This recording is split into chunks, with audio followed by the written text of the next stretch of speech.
Bonjour à tous et bienvenue sur Le Goûter, le podcast qui va à la rencontre de créatifs qui donnent vie à leurs idées. Ce mois-ci, nous écoutons Anne-Sophie nous parler de Nantes, du fait d'être autodidacte et d'Italie. En 2020, continuez à partager ce podcast autour de vous et de m'envoyer vos retours et questions à la sortie des épisodes, ça me fait toujours très plaisir. N'oubliez pas non plus de mettre 5 étoiles et un commentaire sur votre application d'écoute. Nyoum nyoum nyoum nyoum, nyoum nyoum nyoum nyoum, nyoum nyoum nyoum nyoum. Bonjour Anne-Sophie. Bonjour Arthur. Merci de m'accueillir chez toi à Nantes. Question classique, est-ce que tu peux te présenter ?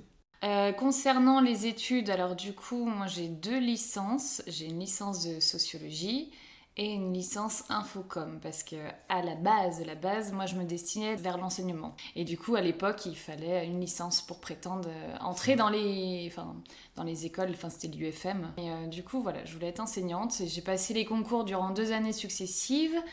En vain, et je me suis réorientée après, j'ai refait une licence infocom qui m'a dirigée vers plus le domaine du graphisme.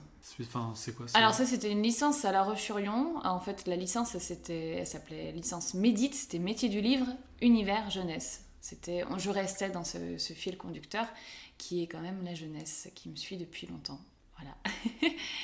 Et puis de fil en aiguille, moi je me suis mise freelance et j'ai développé plutôt l'univers de l'illustration. Du coup, j'étais quelques mois en tant que freelance et puis j'avais pas la maturité professionnelle, j'avais pas le portefeuille client, donc rapidement, je me suis un peu essoufflée et c'est à l'époque où un ami d'un ami m'a dit écoute, il y a un poste de graphiste qui vient de se libérer dans une agence web, est-ce que ça te tente ? Sauf que moi, j'avais jamais fait de web.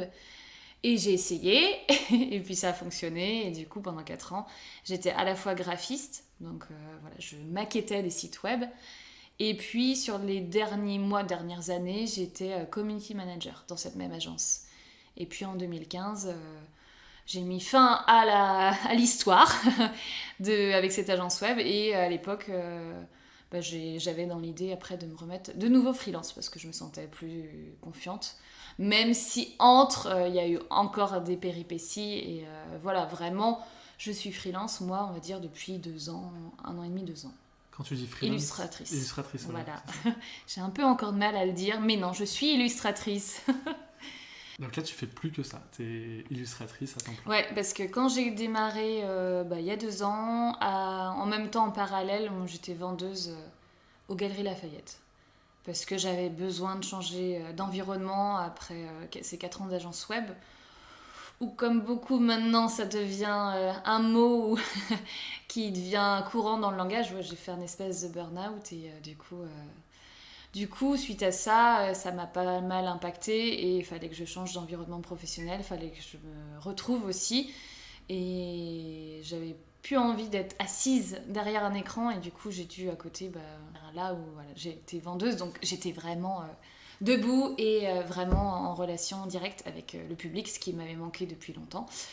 Et puis je découvrais aussi un autre travail et en plus ça faisait partie un peu du patrimoine aussi de Nantes. Du coup déjà de créer, c'est quelque chose qui m'intéressait. Je me suis dit je m'intéressais aussi à la mode. Donc j'ai essayé de faire la symbiose des deux et puis c'est présenté comme ça en tout cas et puis voilà. Et du coup, ok, donc tu étais sur Nantes, toute cette passion-là, ça s'est un peu mêlé. En même temps, j'ai vu que tu avais fait de la radio avec Radio Prune, histoire de voir. Tu as mêlé un petit peu tout ça en parallèle. Ça date de l'année dernière, c'est plus récent, mais ça me tient à cœur en tout cas de compter Nantes. Après, avec différents canaux, donc à un moment donné, l'illustration s'est présentée à moi et j'avais envie de dessiner Nantes, mais c'était l'époque où il y a eu beaucoup de manifestations, je sais plus, ça remonte à 2 ans. Et à l'époque, j'étais aux Galeries Lafayette et du coup, souvent ils fermaient les galeries par peur de représailles et qu'ils cassent les vitrines et tout ça avec les manifestations. Et du coup, des fois, on recueillait un peu ce qui se passait vraiment dans le centre, ça bouillonnait et tout. Et du coup, je m'en suis intéressée et j'ai eu envie d'abord dessiner Nantes, les mouvements qui s'y produisaient. Et puis de fil en aiguille, finalement, j'ai commencé à vraiment dessiner Nantes. Et donc voilà, ça, c'était l'illustration, mais l'automne précédent, la radio, j'ai rejoint une amie qui s'occupe d'un blog qui s'appelle Les Petits Bonheurs à Nantes. Et oui, j'aime bien écrire aussi à côté, et du coup, c'était une façon de narrer aussi Nantes, mais plus vraiment sur le réel. C'était, par exemple, on découvrait des nouvelles adresses, et en échange de dégustation, on écrivait un article. Voilà, c'était vraiment sur les adresses locales, ou des concepts, ou des choses qui sont réfléchies sur la scène nantaise.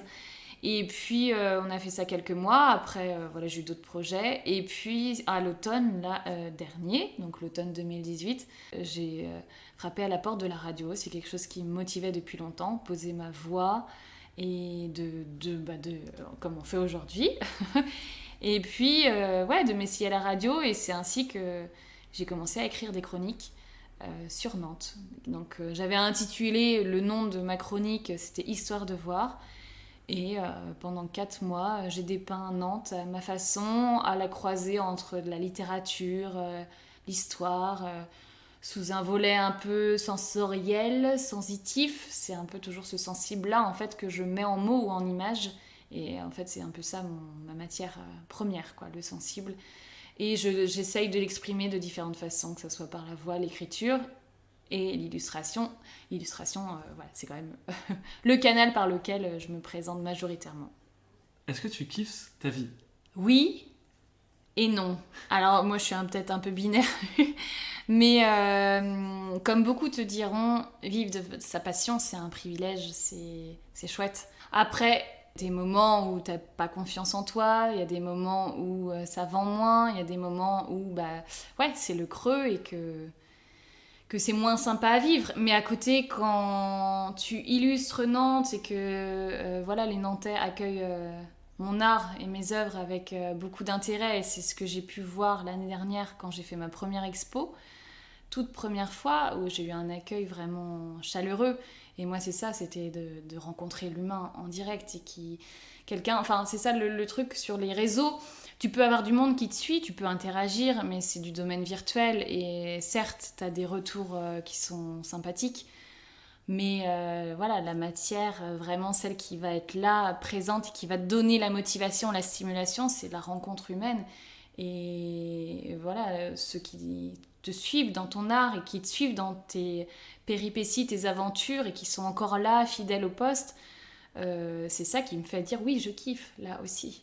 Après, c'est plus tout le côté derrière les coulisses, où une activité, ça met du temps à se développer, surtout quand on est auto-entrepreneur, et qu'on n'a pas les casquettes, toutes les casquettes, voilà, on est son propre patron, et voilà, faut apprendre la compta, faut apprendre, mais bon, ça c'est tout créatif va dire, comme Léa qui a pu le dire dans un podcast précédent, que voilà, la partie administrative, moi, je sais que c'est pas ma valeur ajoutée. Et ça peut des fois venir impacter mon énergie créative. Et quant à ça, oui, il y a toute une prospection, une démarche commerciale à effectuer. Quand c'est quelque chose qui n'est pas de ton ressort forcément, voilà, faut le faire. Mais je sais que là-dessus, j'ai un peu de mal, et parfois ça vient biaiser ma créativité et j'en perds en énergie. Et voilà, souvent à l'automne aussi, ouais, c'est ça aussi. C'est après l'énergie de l'été, faut se remettre dedans, mais il faut se faire connaître, et c'est inlassablement, voilà, se faire connaître sur les réseaux. C'est toute une partie communication. Il faut être au taquet aussi, il faut être là, présent, et ça sollicite. Voilà, tu peux pas être en même temps à créer, en même temps à faire de la com, en même temps faire de l'administratif. Si, pourtant, on le fait. Mais moi, quand je me dédie à la création, je me dédie à la création quand je ponds, par exemple, le pan. Oui, c'est un peu bizarre ça. Mais je sais que j'étais 3 jours reclus chez moi, et j'avais cette image-là, ce pan-là qui apparaissait devant la tourlue, et il fallait que je le fasse. Et après, comme d'autres illustrations que j'ai faites, c'est en one-shot, comme si il faut le faire. C'est comme quand t'es dans un bon livre, t'as pas envie d'en sortir, il faut le faire. Et sauf qu'à côté, oui, t'as des interactions, t'as des gens qui te sollicitent. C'est pas évident de jongler, donc voilà,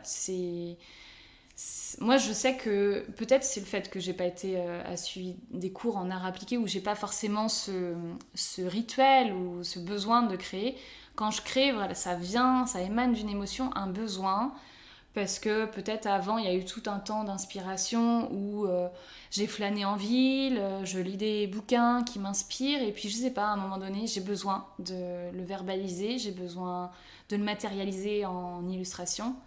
Mais voilà, c'est des cycles en fait, et des fois c'est pas évident. Mais moi je sais que je kiffe quand j'arrive à matérialiser l'image que j'ai en tête et de le matérialiser sur une feuille ou sur la tablette. Mais entre ce moment-là, je te dis que t'as un pic d'angoisse où c'est toujours un peu...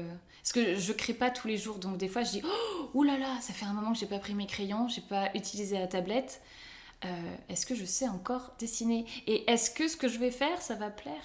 Ça, c'est pas évident. C'est toujours un pari risqué qui est en continuum. Et des fois, ça peut être fatigant. Et c'est vraiment un travail d'endurance, en tout cas. Toutes les personnes qui se mettent en freelance aujourd'hui, faut être armé quand même.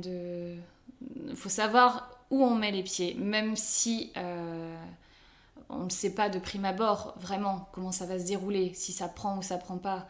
Et bon, c'est des risques à prendre. Après, il faut voir comment ça fonctionne, mais c'est en termes d'années. Hein. Moi, ça va faire la 2e année, mais 2e année, ça fait 9 ans que je fais du graphisme. Il y a une confiance quand même qui se fait, plus ou moins, mais bon, de vivre de son art, essentiellement l'illustration, non, à l'heure actuelle, j'en vis pas. Donc, par chance, et c'est ça, moi je crois que c'est un kiff que j'aime beaucoup, c'est quand...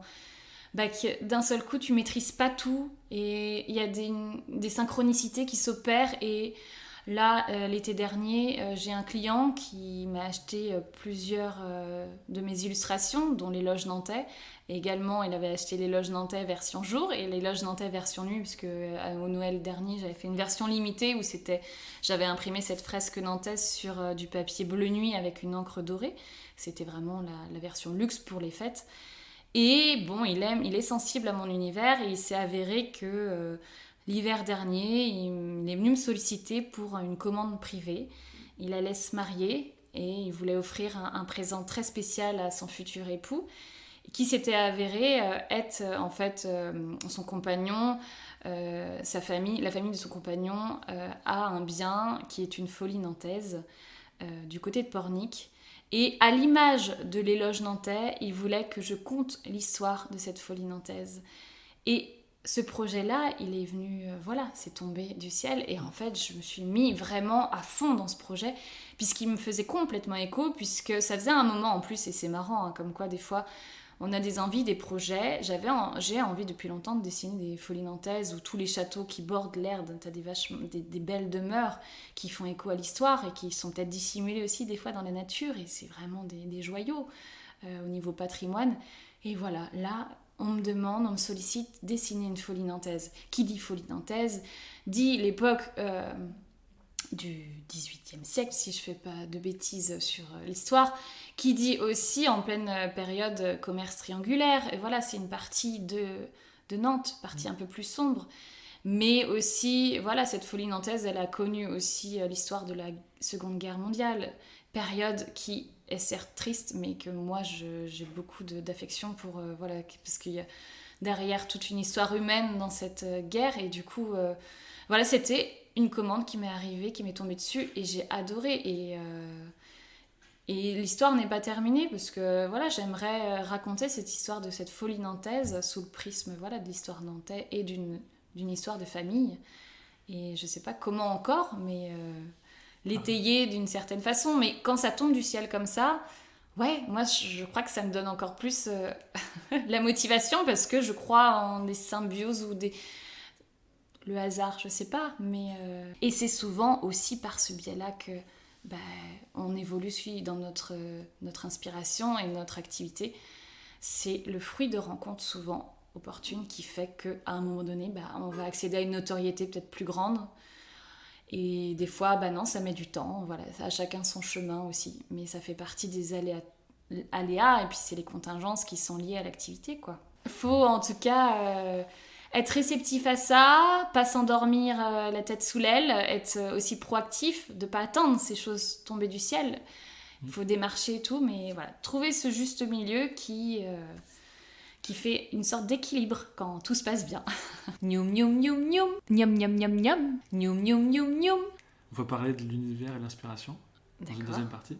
Ok, pour une deuxième partie, l'univers, c'est-à-dire qu'est-ce que tu... Donc c'est ton univers, ton inspiration déjà, et ton univers créatif. Là tu parlais d'écriture, tu parlais de Nantes par exemple. Ouais. Nantes c'est vraiment un univers, j'ai l'impression que là pour faire la transition, oui ça reste Nantes, majoritairement c'est par ce biais-là que je me suis fait connaître parce que il y a pléthore d'illustrateurs et de graphistes sur Nantes, il y a un vivier considérable et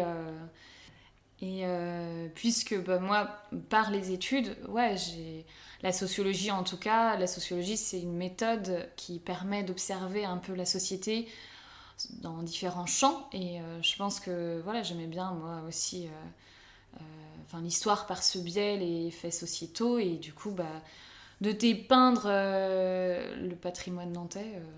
Ça concourait, tout s'imbrique. En termes d'histoire, il y a de quoi faire à Nantes.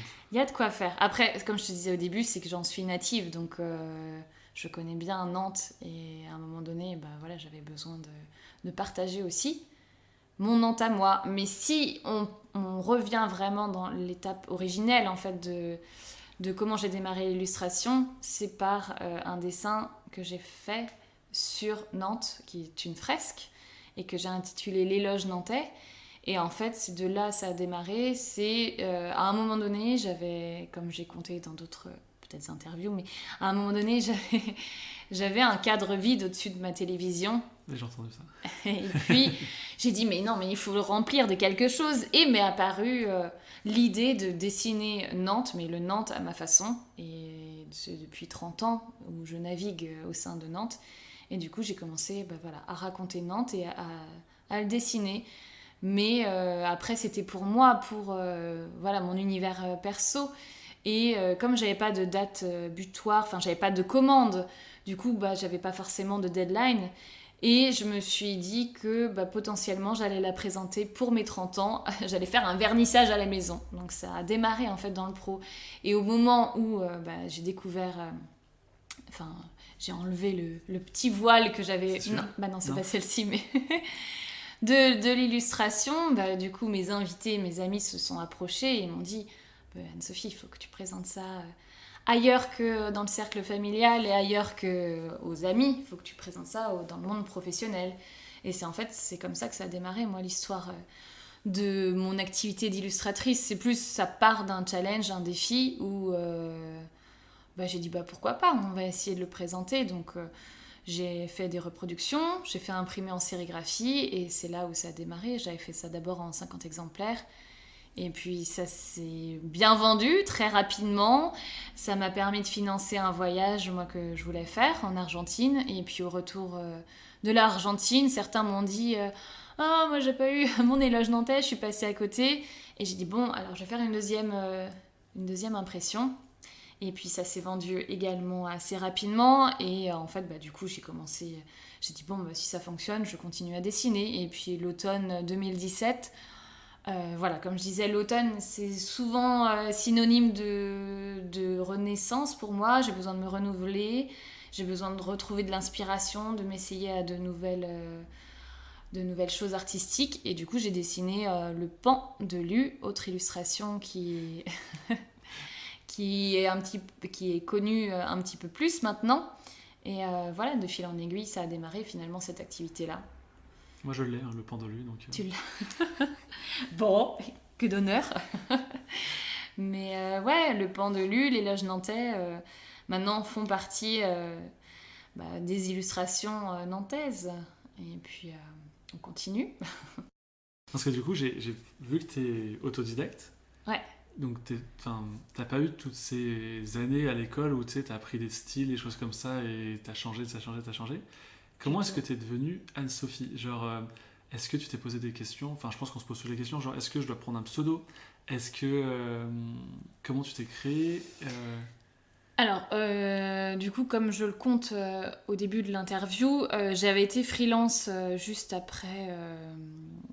mon stage au service communication et du coup j'avais pris un pseudo à l'époque. Okay. Parce que je répondais plus à des commandes plus on va dire d'exécution, par exemple réaliser des affiches, des brochures et tout. Tu voulais pas qu'on mélange les deux, c'est ça ? Ouais, alors d'une, et finalement ça me satisfaisait pas vraiment Et je trouvais encore que j'étais pas assez mature et professionnelle, puisque comme tu le dis, je suis autodidacte, donc j'ai jamais fait d'école d'art, je suis pas passée par un cursus art appliqué. Et Ce qui n'enlève rien, enfin moi ça me... non, et après j'ai pas pris de cours de dessin non plus. Après, cette sensibilité, je l'ai toujours eue. Après, il a fallu du temps pour l'accepter et puis finalement potentialiser là-dessus. Mais je dessine, moi, depuis, on va dire, l'âge de 12 ans. J'avais besoin de m'exprimer. Voilà, je chantais, je dessinais, je faisais de la danse.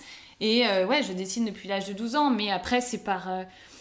comme quand on apprend par soi-même, c'est par mimétisme, c'est en observant, c'est en essayant. Alors j'ai démarré avec, je crois qu'à 12 ans, je sais plus, c'était une tante qui m'avait fait rencontrer quelqu'un qui dessinait avec du pastel. Et du coup, je m'étais mise à dessiner des portraits et tout, pastel. Donc j'essayais. Et puis, au fur et à mesure, ouais, j'ai fait de la peinture, j'ai essayé l'acrylique, après j'ai essayé l'aquarelle. À force, j'achetais du matériel et puis j'ai toujours dessiné. Voilà. Et au moment où arrive l'année 2016-17, quand je me suis dit je veux me remettre freelance, je le fais sciemment si je fais quelque chose qui émane de moi et qui me fait écho réellement. Donc si c'est un sujet déjà qui me plaît, donc c'était l'histoire de Nantes finalement, je démarrais là-dessus. Et après, j'avais fait mes armes aussi en agence du coup web où j'avais plus utilisé les outils numériques et tout ça. Donc au même moment, j'avais acheté une tablette graphique. Et puis j'ai essayé et tout et je voyais que ça me plaisait également. Et de là, j'ai appris par moi-même, que ça soit pour le web, que ça soit pour le print, que ça soit pour l'illustration. Alors, j'ai eu quelques cours de graphisme en licence Infocom, mais moi, j'avais pas ce bagage-là et j'ai appris aussi par les camarades qui venaient, elles, de l'école visuelle, de l'ISA, de l'ECV. Je sais de qui tu parles à chaque fois.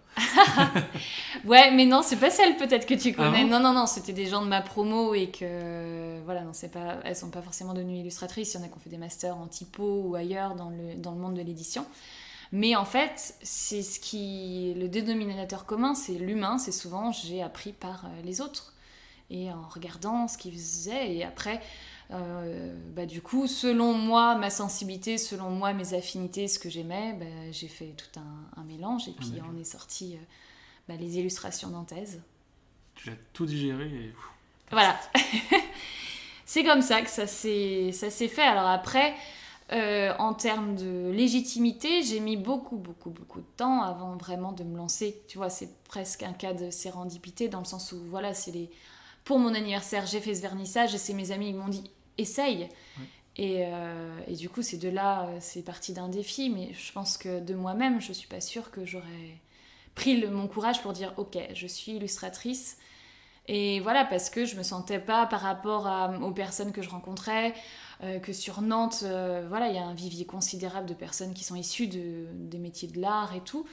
Je me sentais pas légitime de mettre un prix à ce que je dessine, de me vendre et de... Du coup, ça a mis du temps et ça met encore du temps. C'est quelque chose qui a été nourri au fur et à mesure des années, mais c'est pas un truc qui est limpide comme ça, tac, je vends... Je suis Anne-Sophie. Après, quand tu me demandes le nom, après, je veux être transparente et honnête. En fait, dans mon perso, le perso m'inspire le pro. Les frontières sont poreuses et que... Voilà, je peux que communiquer sous mon nom, Anne-Sophie Leray. J'ai pas envie d'être une autre personne. Alors après, des fois, il y a des ambivalences parce que sur les réseaux sociaux, t'as une page pro Facebook, t'as un profil. Des fois, on m'écrit sur le profil. Donc... Mais après, c'est... Ce que je dessine, c'est aussi le reflet de mes émotions, de ma sensibilité, donc ça peut que venir de moi. Donc, je m'appelle Anne-Sophie Leray et je dessine selon, avec mon prénom, je veux dire. Ok, très bien. Parce que du coup, j'avais noté quelques mots, moi, dans ton univers inspiration, j'avais marqué ville, ou Nantes, du coup, les voyages un petit peu aussi. Là, j'ai vu le dernier... Boloctober.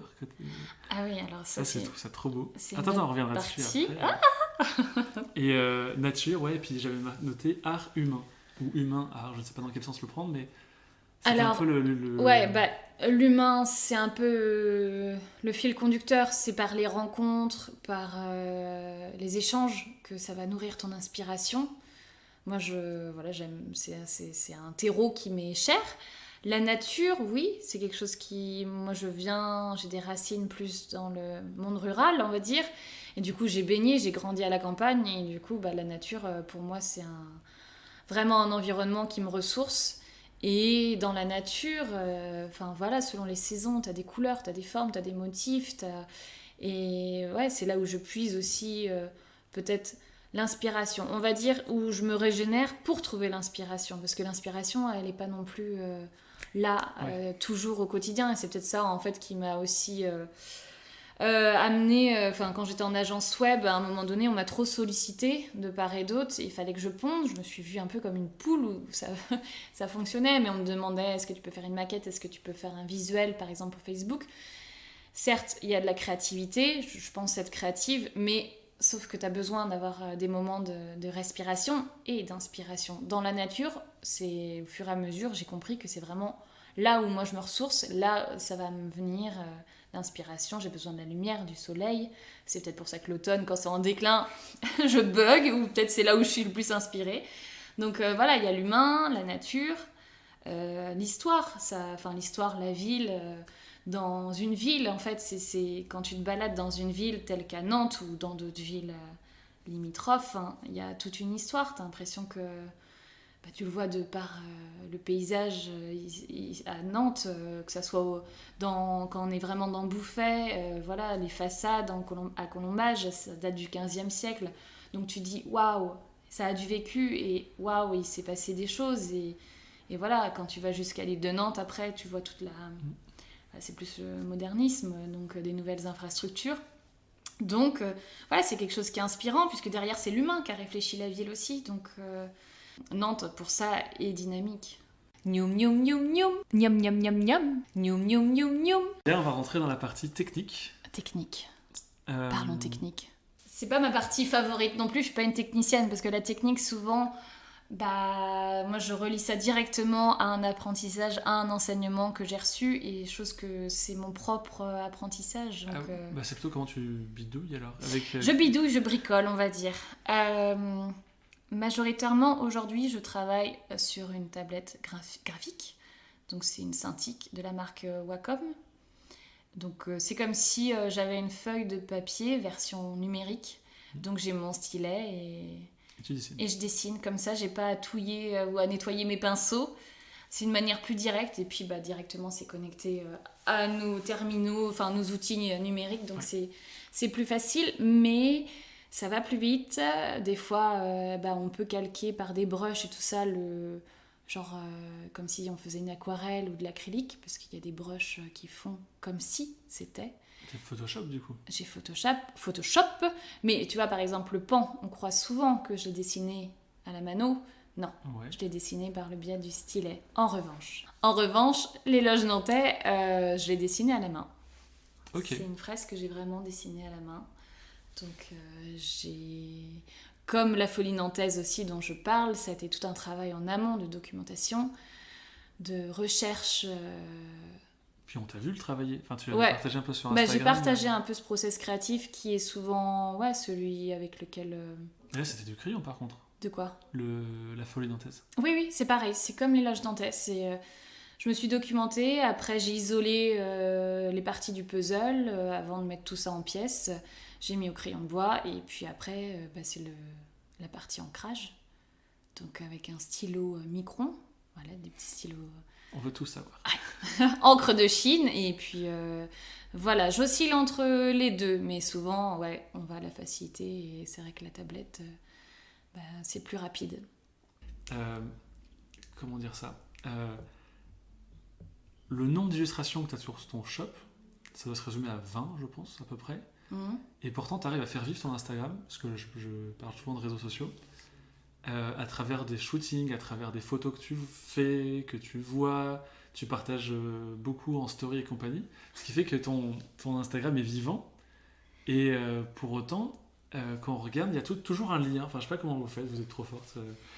Alors, merci pour ton retour extérieur. C'est pas évident. J'ai pas de méthode particulière. C'est pareil, c'est de l'autodidacte. Ouais, non, mais Donc, s'il y a quand un j'ai dit terme. vous, c'était toi, Les filles. Alice et Léa. Alix, pardon, et Léa. Ouais, bah alors, bon, ce petit trio quatuor, Marion c'est des copines qui me sont chères également, et c'est un peu aussi par ce prisme-là que j'ai développé aussi mon activité, parce que pareil, toutes les quatre, bon, même si chacune a sa particularité, mais on a beaucoup dessiné Nantes. Mais chacune, si tu regardes, chacune a son univers et qui se reflète aussi chacune dans son feed, par exemple Instagram. Certaines, ça va être plus charté autour de couleurs qui leur sont chères, comme Léa et Alix, ça va être la couleur rose, Marion jaune. Après, chacune a son univers, chacune partage à sa façon. Moi, souvent, on a dit dans les recettes, pour que ça fonctionne bien sur le feed, par exemple, tu mets vraiment, par exemple, tes illustrations, tes produits, ce que tu dessines. Majoritairement, en story, tu vas plus faire les coulisses, comment tu procèdes. Et en IGTV, non, comment ça c'est bon. Ça, je ne sais pas trop. Mais... c'est plus les valeurs, comment vraiment tu réfléchis la chose. Ouais, c'est des trames, mais après, c'est en fonction de... Moi, j'ai vraiment du mal à... C'est vraiment, je prends Instagram comme l'instant. Comment ça va me venir et j'ai des fois, vu que tout transparaît en moi, c'est-à-dire... Enfin, transparaît en moi, c'est quoi ça? Tout, c'est pas ça que je veux dire. Mais je te dis, tout cohabite dans le perso... ça va m'inspirer. Ah oui, c'est toi et toi. Enfin, toi l'artiste et toi... Mon univers, en fait, c'est plutôt ça. Moi, mon feed Instagram, il est nourri de mon univers, ce qui me fait vivre, ce qui me nourrit de l'intérieur. Donc voilà, après, il y a un réseau qui m'entoure, il y a des amis photographes. Quand tu parles des shootings, par exemple, j'ai un ami qui aime bien aussi s'inspirer de la nature pour, par exemple, faire sa céramique. Coucou Sylvain. Et voilà, il aime bien la photo, donc voilà, c'est du domaine du sensible, parce que la photographie est aussi du sensible, et c'est une mise en scène quelque part, et qui retraduit l'univers. Donc voilà, et après, les illustrations, je te dis, je peux pas faire ça, j'arrive pas à faire une illustration tous les jours, donc conserver, voilà, enfin, de façon récurrente quand même une certaine animation, une certaine vivacité sur son compte. Voilà. Si je peux pas à chaque fois y mettre des dessins, je vais y mettre des bouts de mon univers à ma façon. C'est Soledad, au moment où on parle, l'épisode n'est pas sorti, mais quand vous l'écouterez, il sera sorti. Elle dit qu'elle sait faire ses gammes en fait. Tous les jours, ça fait une gamme, elle fait un dessin et c'est une gamme tous les jours. Moi, je pourrais. Enfin, c'est très compliqué. Enfin, trouver l'inspiration tous les jours avec un truc différent, c'est. Ouais, après, c'est un exercice aussi pratique. Plus on sait, plus tu expérimentes ton outil, plus voilà, tu vas le développer. C'est ça, disait, si j'ai une commande client, je peux répondre en 1-2 jours et c'est le rythme dans l'après, choses comme ça. Et... Elle qui dit ça. Ouais, moi je suis. Tu vois, moi il y a toujours peut-être ce fait-là de pas avoir cet exercice pratique. Peut-être quand une commande me vient, je fais waouh, ça fait peut-être longtemps, mais après c'est sous un autre prisme. Moi je vais peut-être accueillir plus le projet humain derrière, l'émotion qui va en sortir, je sais pas, c'est chacun aussi chacun sa façon. Après quand je fais les stories aussi, j'ai besoin moi de communiquer, de partager c'est ce que je voulais dire d'ailleurs, avec les mots, et toi t'arrives à te projeter, enfin te montrer, je veux dire. Ouais, alors, c'est aussi... Tu te forces ou c'est naturel? Non, j'aime bien. C'est pas sur le versant narcissique, je pense pas. Mais si je peux réussir à le verbaliser, le partager le plus humainement possible, donc humain, c'est moi. Donc voilà, je me mets devant la caméra. Après, je suis pas... On peut croire parfois que je peux être à l'aise, c'est pas si simple. Hein. Il y a la façade extérieure et puis des fois il y a le chaos à l'intérieur qui est pas montrable. Mais j'essaye d'être cohérente.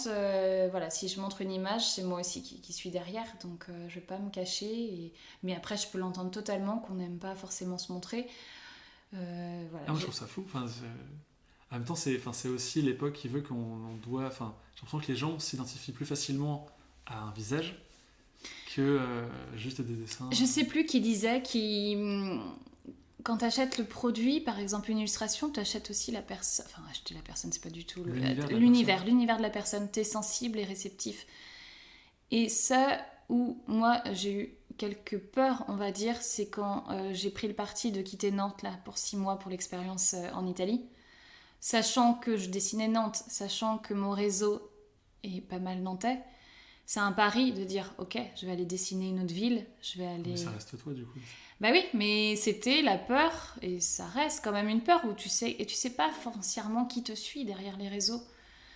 Quand tu mets par exemple une story sur Nantes, oui, t'as des gens qui sont vraiment actifs dans Nantes qui vont te répondre, c'est sensible, mais après, tu sais pas si c'est pour Nantes, si c'est pour toi, si c'est pour un univers.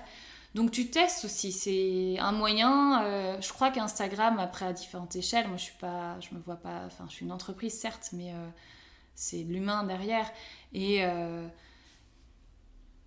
Et voilà, Instagram, c'est aussi une sorte, pas de journal intime, mais c'est un journal de bord, c'est un exutoire aussi. Tu vois, je vais pas mettre les mêmes choses sur Instagram que sur Facebook, que sur LinkedIn, que sur Twitter. C'est des canaux différents, c'est des messages différents. Sur Facebook, en plus, ça fonctionne moins maintenant, avec toute cette histoire d'algorithmes et tout ça, comme sur Instagram aussi, où voilà, c'est pareil. D'une, c'est dur de se faire avoir une patte artistique singulière, mais de deux aussi, sur les réseaux comme... C'est dur aussi de se faire sa place aussi. Et pourtant, c'est par le prisme par lequel maintenant, aujourd'hui, si on n'a pas sa vitrine sur les réseaux sociaux, c'est compliqué pour se faire connaître. Et c'est un des canaux maintenant qui devient méga important, Instagram. Et on dit souvent même que maintenant, passer par les stories, quelque chose d'animé, ça fonctionne encore plus. Alors après, il ne faut pas se forcer, mais on sait que c'est un support qui fonctionne, quoi. Alice Lagarde, la directrice artistique des Éco Weekends, qui disait moi plutôt que m'envoyer un portfolio, enfin de regarder le portfolio, je vais voir son Instagram parce que c'est plus vivant, parce qu'il y a plus de choses spontanées et tout. Et tu te dis ouais, en fait, c'est là où... Ouais, alors c'est important d'avoir ça, mais tu vois, c'est l'écueil aussi que je faisais, et que c'est aussi pour ça que je suis partie, je me suis un peu extraite de Nantes, j'avais besoin de faire un site internet. Parce que le site internet, c'est comme quand tu te présentes à un entretien d'embauche, t'arrives avec ton CV, c'est cool, t'as ton CV, et après, de voir ce qu'on fait sur les réseaux, ça donne un plus. Mais voilà, si tu veux démarcher commercial, enfin si tu veux faire des démarches commerciales, je me suis dit, ok, c'est bien d'être présente sur les réseaux sociaux, mais c'est éphémère. Par exemple, ce que j'ai produit il y a 2 ans, tu vas pas scroller les réseaux pour aller voir ce qu'elle a fait. T'as besoin d'avoir un support qui recense l'état des choses. Et du coup, à un moment donné, j'ai dit, Anne-Sophie, tu vas à l'envers. Si tu veux démarcher, il faut aussi que tu aies un site internet, que tu toques aux portes. Bonjour, j'ai ce site internet. Vous pouvez voir l'étendue des projets que j'ai réalisés. À côté, la personne va regarder ton site internet, même si c'est furtif, ça te donne une assise. Mais généralement, elle va aller directement voir quoi ? Instagram, Facebook, si tu es présente, s'il y a du monde qui te suit, peut-être potentiellement ça te donne encore plus de poids, d'assise, de légitimité. Donc c'est vraiment bien, je pense, d'avoir les deux. Même si à l'heure actuelle, des fois, je me pose la question, est-ce qu'on reste du temps sur un site internet, un portfolio ? Et moi, je suis partie de ce principe que j'ai voulu un peu modifier la donne, ou pareil, j'y ai mis beaucoup d'écrits peut-être dans mon portfolio. Après, j'ai cherché aussi un outil, je cherche toujours pour... c'est une sorte de dire ok, je me définis à vous, mais t'as envie des fois de tout mettre, mais des fois, les supports, ils peuvent pas... Tu fais un podcast ? Hein ? Anne-Sophie, le podcast. Tac. Mon humeur de la semaine, non. Mais chaque canal, chaque médium est différent, chacun a sa portée, et... je sais que pour le référencement, c'est pas forcément hyper pertinent de faire des textes entiers, tout ça. Et moi, je sais que je me bats un peu pour ces trucs de référencement, pour arriver dans les moteurs de recherche assez haut. Je sais que il faut avoir une pensée synthétique, avoir des mots-clés et tout. Mais moi, mes mots, quand tu les lis, ça part un peu dans tous les sens. C'est pas... Faut épouser les canons des moyens de communication actuels, tout en conservant aussi sa particularité, sans se forcer, que ça soit du domaine du spontané. Quand tu regardes des fois sur Instagram des Instagrammeurs qui disent j'arrive plus forcément à publier, j'arrive plus avec les algorithmes et tout ça, c'est du temps à dédier, de l'énergie. Et quand tu vois que tu passes du temps à faire cette mise en scène, mine de rien, parce que derrière, il y a quand même toujours une mise en scène. Il y a quelque chose de graphique un petit peu, t'as envie que ça soit joli, t'as envie de montrer une belle image de toi. Tu passes du temps, de l'énergie, et des fois, quand finalement, il y a moins de personnes qui le reçoivent, c'est compliqué. Donc voilà, faut suivre la mouvance, la tendance, tout en essayant de chercher l'inspiration et de créer du neuf. Mais c'est un travail de longue haleine et il faut... Ouais. D'ailleurs, en parlant de neuf, on va passer du coup une bonne transition sur les projets. Nyoum nyoum nyoum nyoum, nyoum nyoum nyoum nyoum, nyoum nyoum nyoum nyoum. On va passer sur les projets. Est-ce que tu peux nous parler de quelques projets passés qui t'ont vraiment marqué, actuels ou futurs ? Vas-y. Qu'est-ce que tu as dans l'agenda ? Des projets passés... Sachant que là, on est en 2020. Ah, on est en 2020.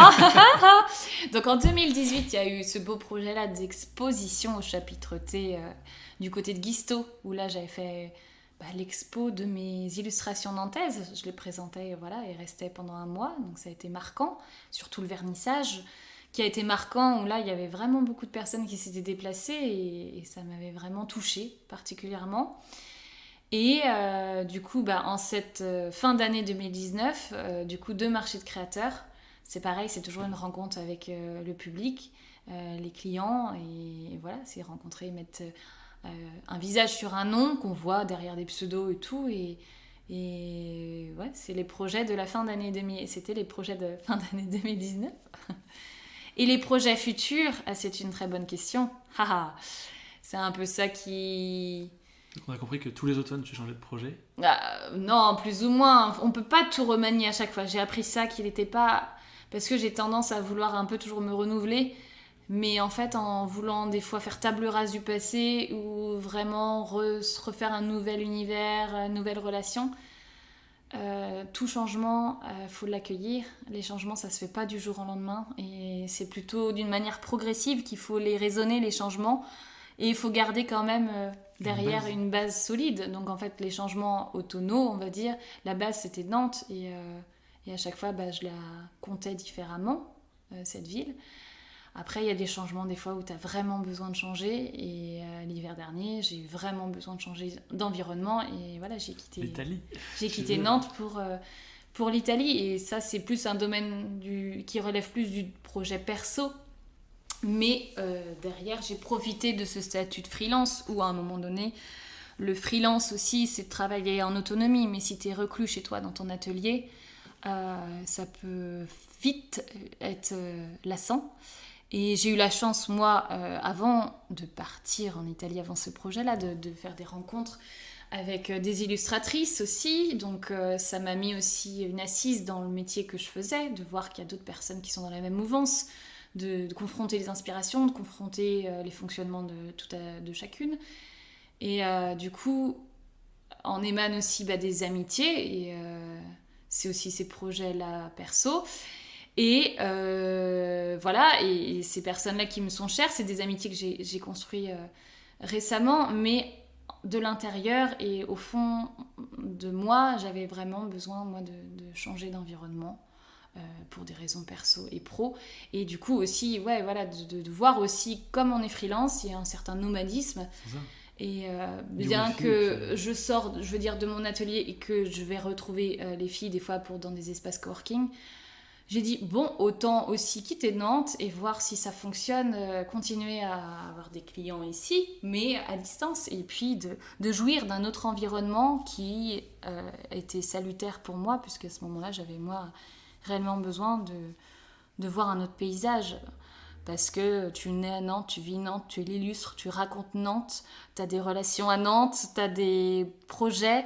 À un moment donné, si tu veux, c'est l'eau en plus de beaucoup de créatifs, de renouveler ton inspiration, pour le coup, moi j'avais besoin de changer de ville et pas de reformater le disque dur à l'intérieur, mais de lui donner en tout cas des nouvelles bulles d'oxygène.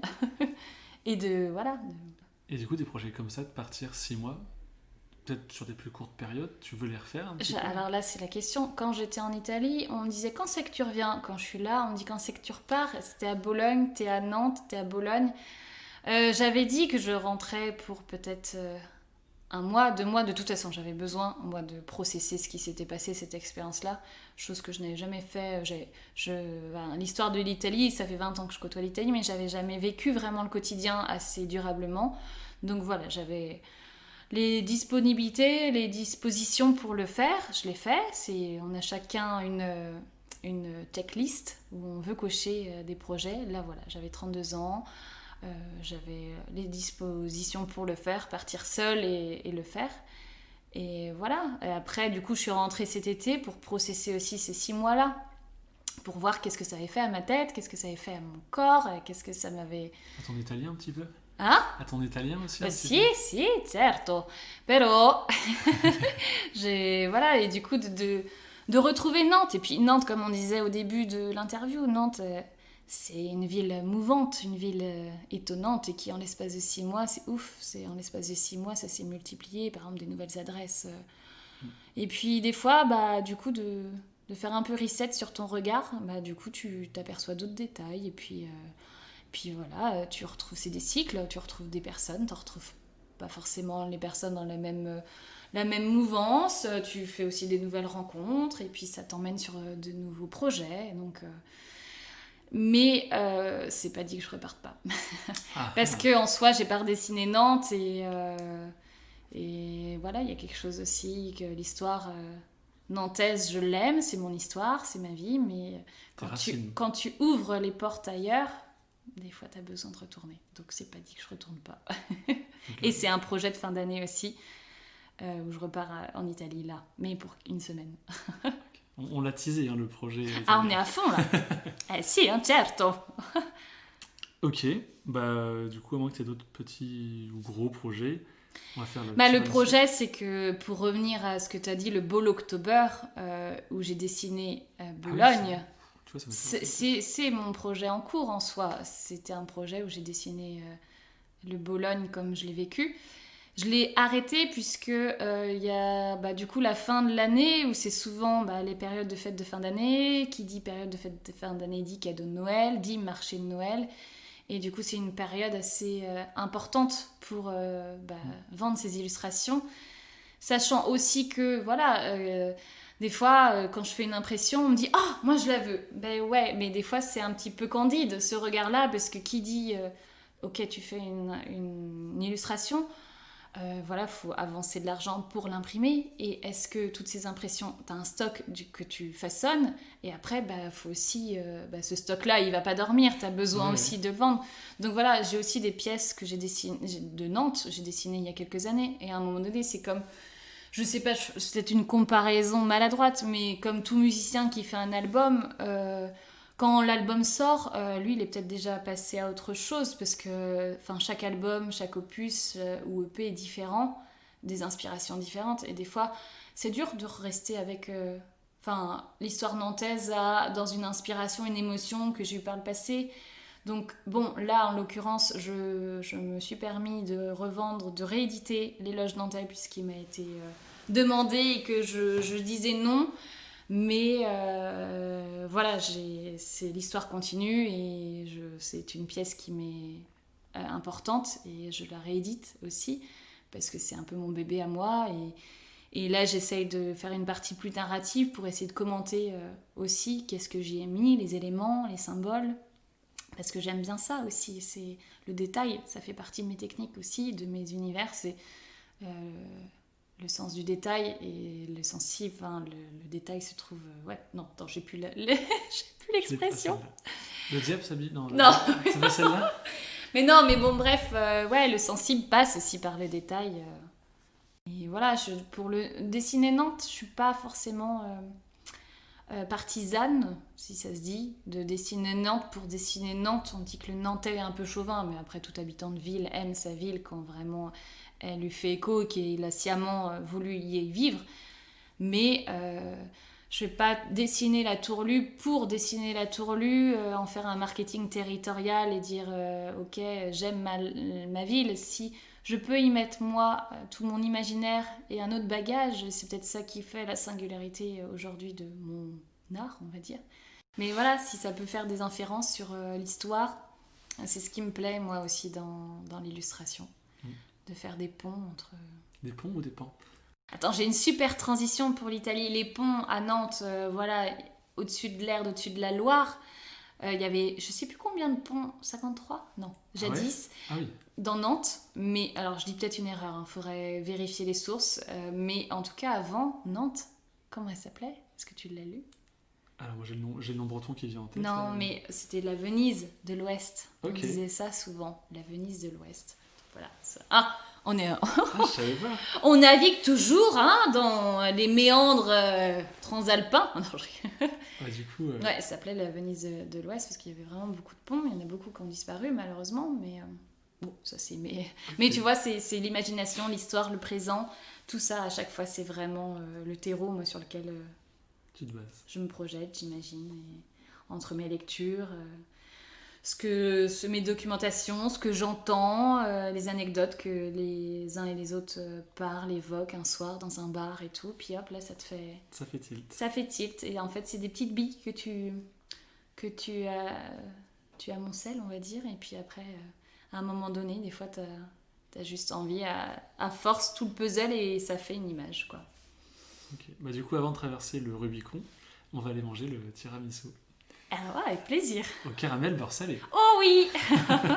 C'est moi qui t'ai... Parce que tu m'as demandé quelle recette, enfin, avec quoi j'aimerais goûter le tiramisu.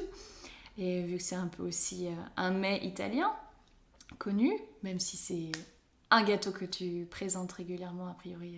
Ah bah à chaque fois. À chaque Sauf fois. une, j'ai oublié Ah bon? dans le frigo. Mais... Ah, t'avais dit chocolat, mais bon, moi qui suis bretonne, puisque je suis nantaise et rennaise, donc ça fait Bretagne, le caramel, moi ça me disait bien en tout cas, de goûter le tiramisu avec du caramel. On va voir si j'ai relevé le challenge. Oui, et on a faim. Nyoum nyoum nyoum nyoum, nyoum nyoum nyoum nyoum, nyoum nyoum nyoum nyoum. Donc nous revoilà de la pause goûter avec le tiramisu au caramel beurre salé. Nyoum nyoum nyoum nyoum. Ah, c'est pas là qu'il faut le faire. C'était délicieux. Merci. J'ai pas tout fini parce qu'il est assez copieux. Et bah, moi j'ai pas fini non plus mon prosecco. Non. Non. Bah, tu m'as dit on se l'a fait à la mode italienne. On parle d'Italie. Moi j'ai acheté un limoncello, donc c'est de la liqueur de citron. À 30% quand même. Faut... Donc on est un peu... donc la pinte est mal passée. Mais en tout cas c'était bien délicieux. Bon, challenge réussi. Le caramel, parfait. Hein. Moi je suis incapable de faire un caramel. C'est dur à faire le caramel. Hein. C'est super simple. Caramel c'est du sucre, une casserole, une cuillère en bois, tu touilles. Oui. L'astuce. Oui, il y a une astuce, parce que j'ai fait ça, mais souvent, moi, mon caramel, il a brûlé. Justement, l'astuce, en fait, c'est que sur une autre casserole, tu mets de la crème semi-liquide ou épaisse, 20 centilitres à peu près, pour 100 grammes de sucre. Tu fais chauffer. Fais pas l'erreur comme moi de la mettre froide directement dans le caramel chaud, parce que là, ça explose et c'est pas bon. Ah. Ça, c'est le premier essai. Deuxième essai, j'avais chauffé la crème, et tu la verses dedans, et ensuite, tu mets du beurre salé. Mm-hmm. Classique, hein, caramel beurre salé, et tu laisses réduire. Et là, ouais, t'as du caramel pour une semaine. Et après, t'as des caries partout. Non, mais c'est très bon. Merci beaucoup. Merci à toi. Bah, du coup, c'est le bon thème. Donc là, Ah oui, c'est ça. On a traversé le Rubicon, et là, on est en Italie. Ah, et avec le limoncello et le tiramisu, c'est voilà. Les notes d'Italie. C'est ça. Un petit l'Italia. C'est ciao. Ciao, si. Ciao, et là, on a fait salute en trinquant avec le limoncello, bien que le limoncello, c'est souvent un petit Dijon, en fait, après un bon repas. Bien que tu me diras, après, moi qui n'ai pas terminé ton tiramisu, qui était bien copieux, ça pourrait aider dans la digestion. L'Italie, c'était la thématique. La thématique de la carte blanche d'Anne-Sophie, c'est l'Italie. Carta bianca, non lo so se si dice così, però... Pero che bella. L'Italie, tu veux qu'on parle de l'Italie? Alors, de l'Italie en général. On a un petit peu parlé pendant l'interview. Et c'est ça, on a teasé, tu as teasé les 6 mois d'escapade en Italie. Qu'est-ce qui s'est passé? Pourquoi? Qui? Quand? Pourquoi? D'où? Oh là là.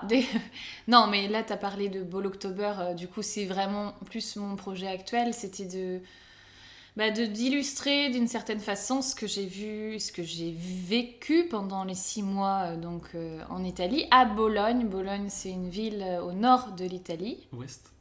Est? Est, plutôt, vers Venise. Enfin, c'est entre Milan, Venise, Florence. Donc, on est dans la région Emilia-Romagna. Et du coup, moi, je suis partie en février 2019. Non, fin janvier, voilà, début de l'année dernière et je suis rentrée début août début août 2019 puisque nous sommes en 2020. C'est vrai. Projection. Et l'Italie, c'est une grande histoire, l'Italie aussi, et je côtoie, on va dire, l'Italie et Bologne depuis 20 ans, parce que cette histoire prend racine dans un échange scolaire. J'ai eu la chance et l'opportunité, on parlait d'opportunité des rencontres humaines, en CM2, que mon école ait bien voulu que des élèves aillent visiter un pays d'Europe et être accueillis par une famille là-bas. Et c'est ce qui s'est passé. Et moi, j'étais tombée dans la famille où la maman était l'institutrice en fait avec qui on faisait l'échange, donc ça parlait un petit peu français, donc c'était plus facile pour moi. Okay. Et du coup, ça a permis de pérenniser, on va dire, l'échange, parce qu'on s'envoyait des courriers régulièrement et je pense qu'on a prolongé la correspondance épistolaire, on va dire, avec du coup la petite jeune fille qui est devenue bien grande et mon amie, une de mes meilleures amies qui s'appelle Martina et qui parle français. Qui parle français. Alors en fait, du coup, on a écrit pendant un laps de temps et on s'est perdu de vue. Et l'ère Facebook en 2008, quand il y a eu vraiment le boom médiatique autour de Facebook et que chacun a créé ses comptes, j'ai retrouvé Martina.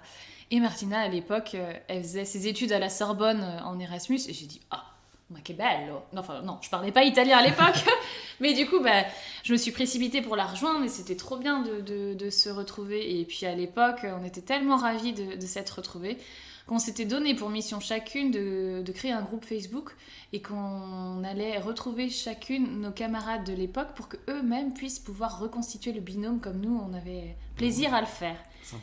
Donc c'est ce qui a eu lieu. Et puis de suite à ce projet-là, moi je regardais un peu qui était dans le groupe italien. Bon, j'ai eu une idylle avec un garçon italien pendant 3 ans, donc ce qui m'a fait que j'allais régulièrement en Italie. Pas en CM2. Hein ? Pas en CM2. Ah non, c'était vers 23 ans, on va dire.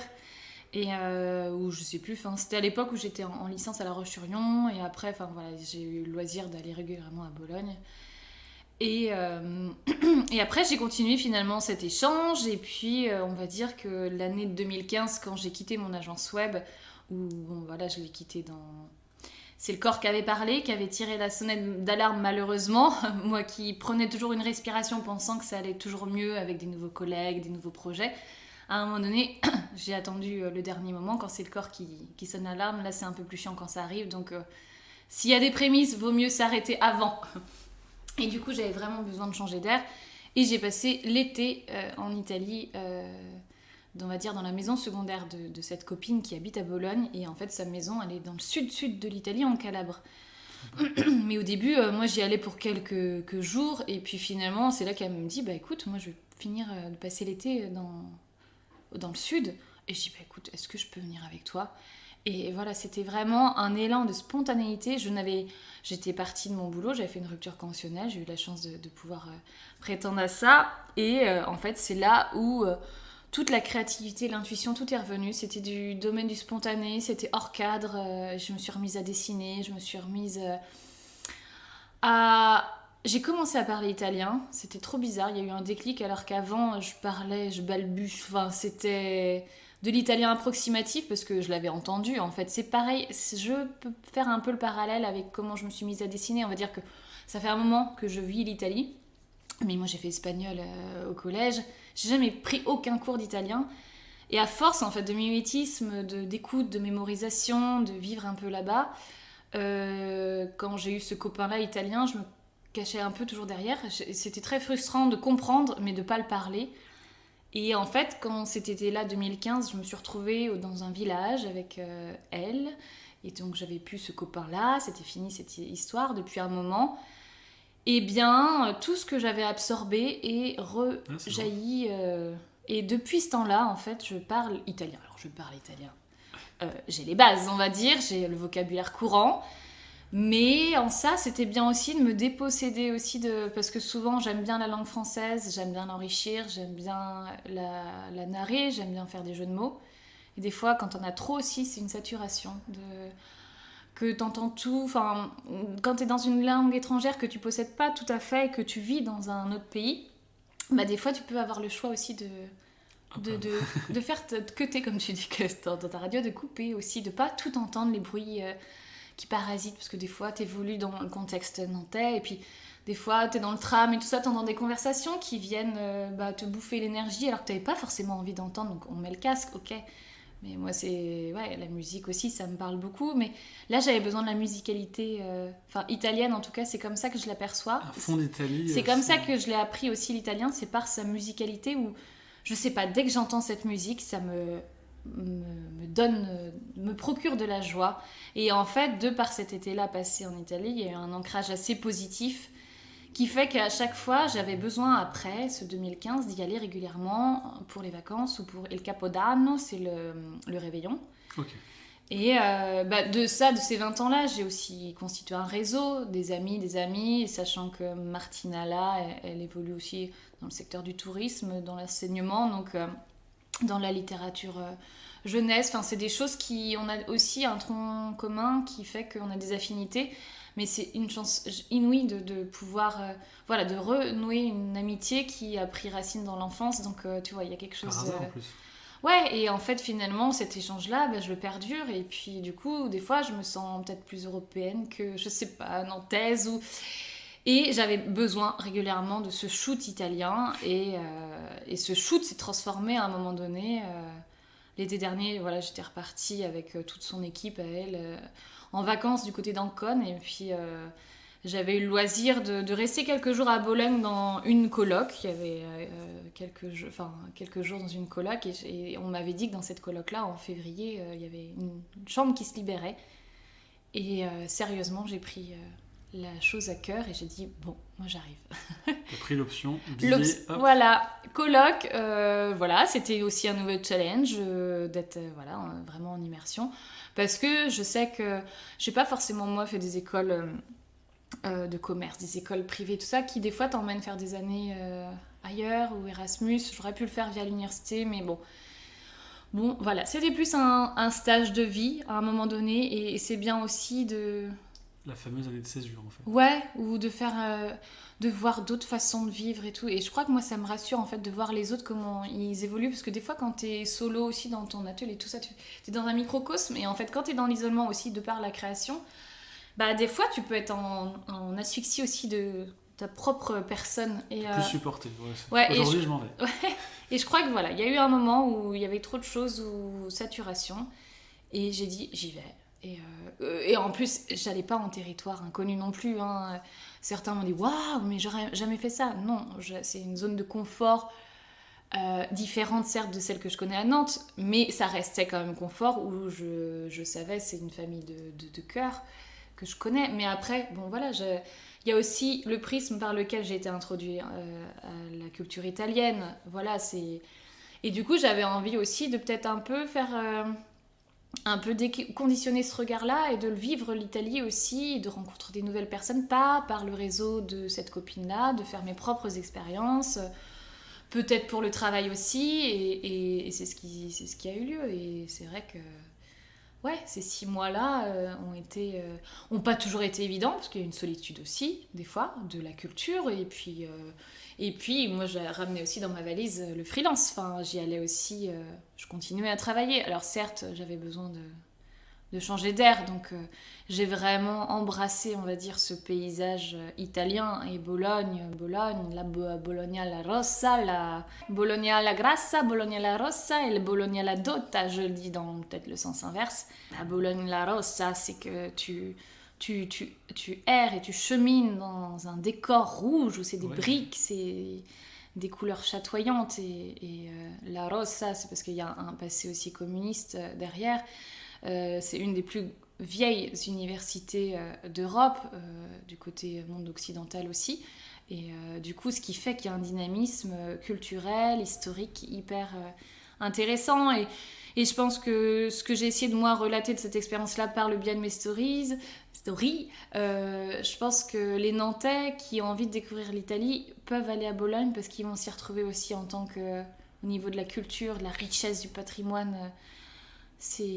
Bologne, c'est un musée à ciel ouvert, comme je dis souvent.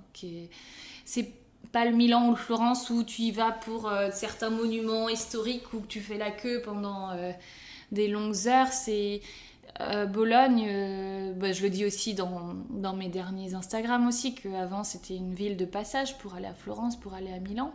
On s'y arrêtait pas. Et depuis 2 ans, c'est devenu vraiment une ville de destination. On s'arrête, on trouve un hébergement. Malheureusement, c'est comme partout, c'est le Airbnb qui bouffe un peu tout le centre. Et du coup, les jeunes étudiants, ils sont obligés de s'excentrer pour trouver des logements. Bon, ça, c'est dans le modèle économique, le croissance et tout, ça fait peur aussi parce que Bologne, c'était encore à l'échelle humaine très, très, voilà, un peu cocon, tu flânes. Maintenant, voilà, si ça devient un peu touristique, c'est dommage. Mais en tout cas, l'heure de l'apéritivo, tu vas trinquer dans les terrasses et c'est un moyen d'échanger, de se mettre en relation, de vivre la dolce vita. À l'italienne. À l'italienne. Et du coup, c'est que au niveau architectural, mais t'es dans un décor médiéval, c'est resté en l'état en fait. T'as des portiques où tu chemines dans la ville sous des arcades et t'as l'impression d'être dans le présent de 2020, mais à l'époque du 15e siècle. Et du coup, c'est vraiment... quand t'aimes l'histoire et tout, c'est galvanisant. Et quand tu vas sur une des grandes places de la ville qui s'appelle la Piazza Maggiore, et t'as une vue panoramique des édifices importants qui font les fonctions de la ville et tout ça, que ce soit la mairie ou autre, et que du coup c'est vraiment chouette. Ok, donc l'Italie à faire et à refaire. Mais non, dans les projets en tout cas que j'ai pour cette année 2020, c'est peut-être moins dessiner Nantes et peut-être plus exploiter cette expérience-là italienne.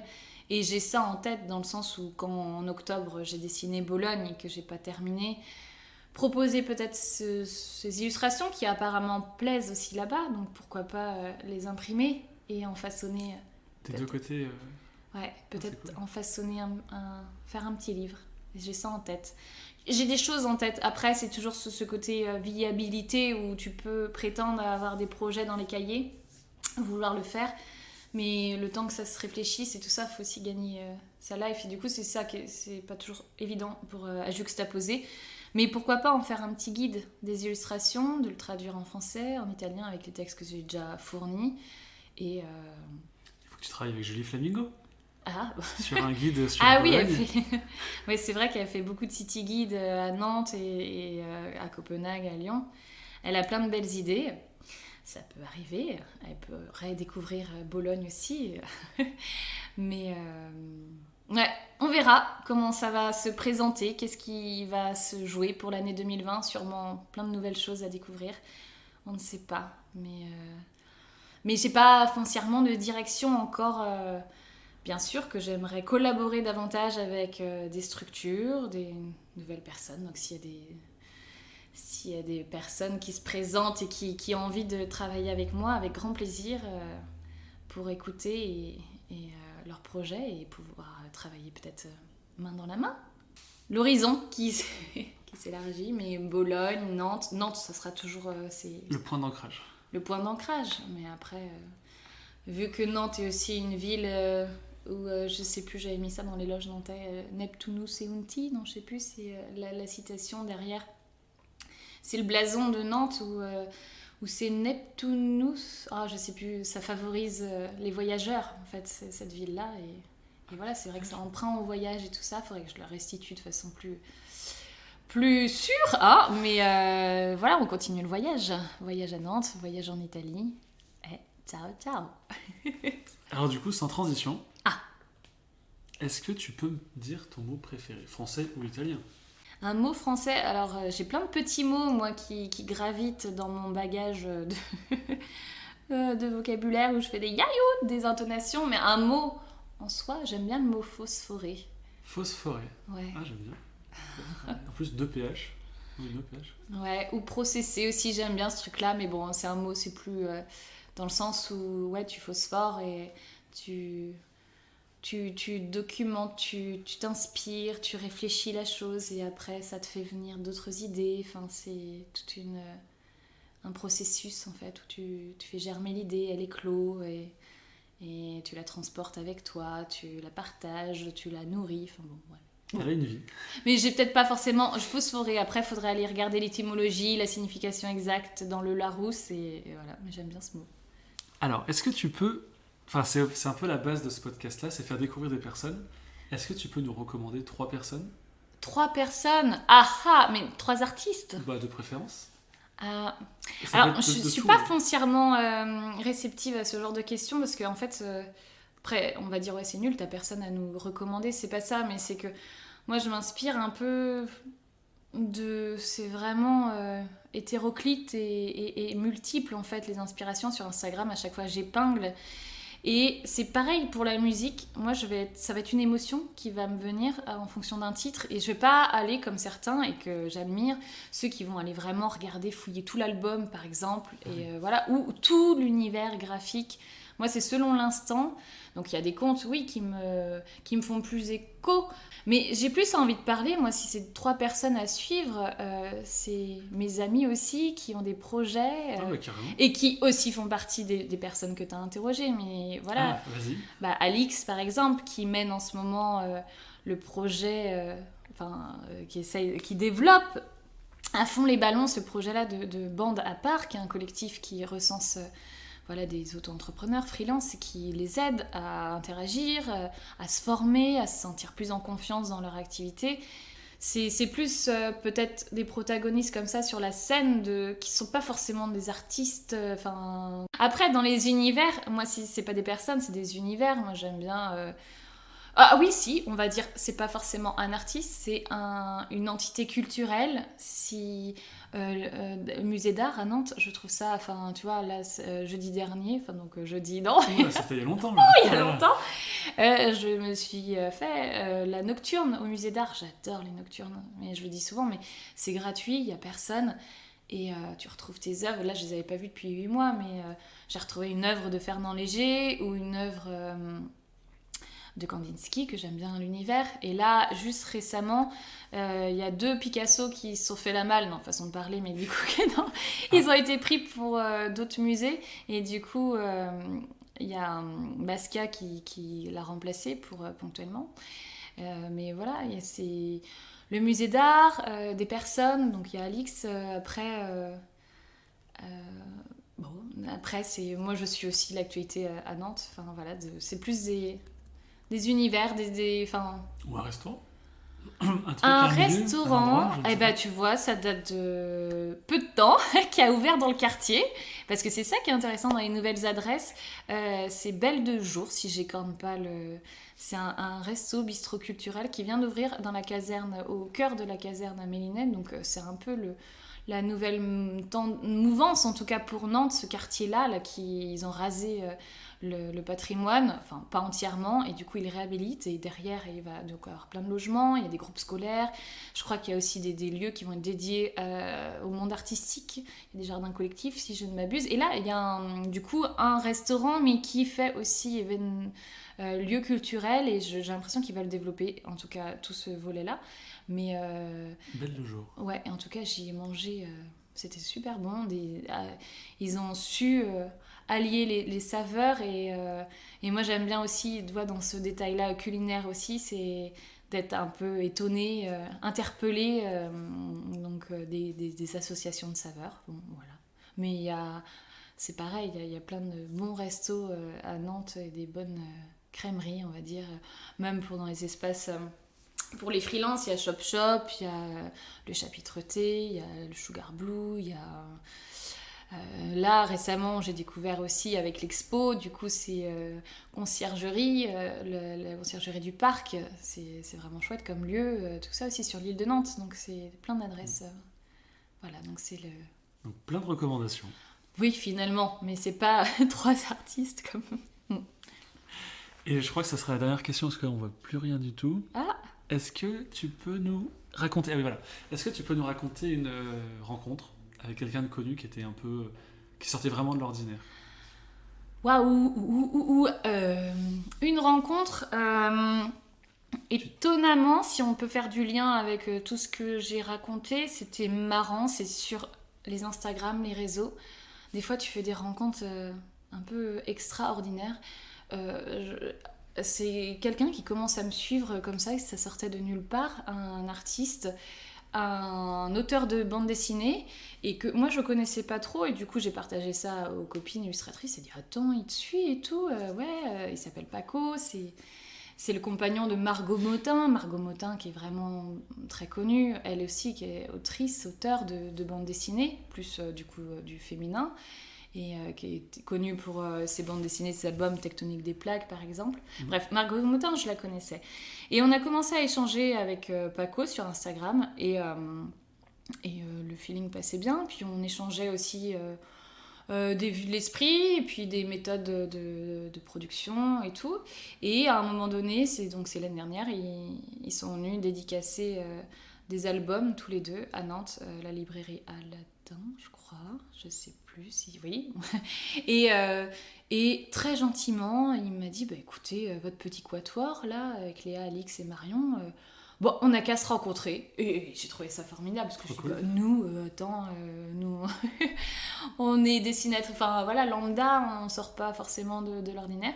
Et avec beaucoup de bienveillance et très accessible, ils sont venus à notre rencontre, on a déjeuné ensemble, on est allé prendre un dessert chocolat après dans un bar, et on s'est échangé des conseils, des suggestions, et voilà, pour dire que derrière aussi Instagram, derrière ces réseaux, et derrière aussi des fois des comptes où on a l'impression que des personnes inaccessibles, derrière il y avait une richesse humaine, et on se suit encore, et puis là, du coup, avec Alix, là, pour Bande à part, on a des idées de développer avec des nouveaux formats. Donc récemment, j'avais demandé aussi à Paco des tips, des conseils, qu'il m'a donné avec beaucoup d'humilité, et c'était chouette. Donc c'est des rencontres comme ça qui peuvent changer, qui peuvent aider, qui peuvent te rassurer, et qui sont finalement assez importantes. Est-ce que le vendredi, ils font leur Margot... Et c'est dans cette veine-là où j'ai soumis l'idée à Alix de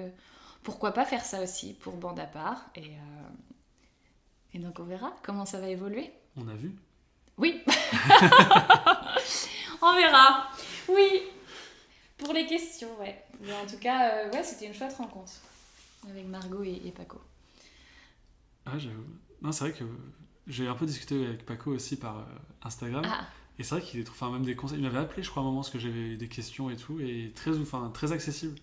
Oui, ouais. Et des fois, tu dis, mais comment il a le temps de répondre? Bref, il doit aménager le temps. Il a un clone, je pense. Et des fois, on croit, et finalement, moi, c'est vrai que peut-être que j'ai ce culot-là, parfois, d'aller parler en direct.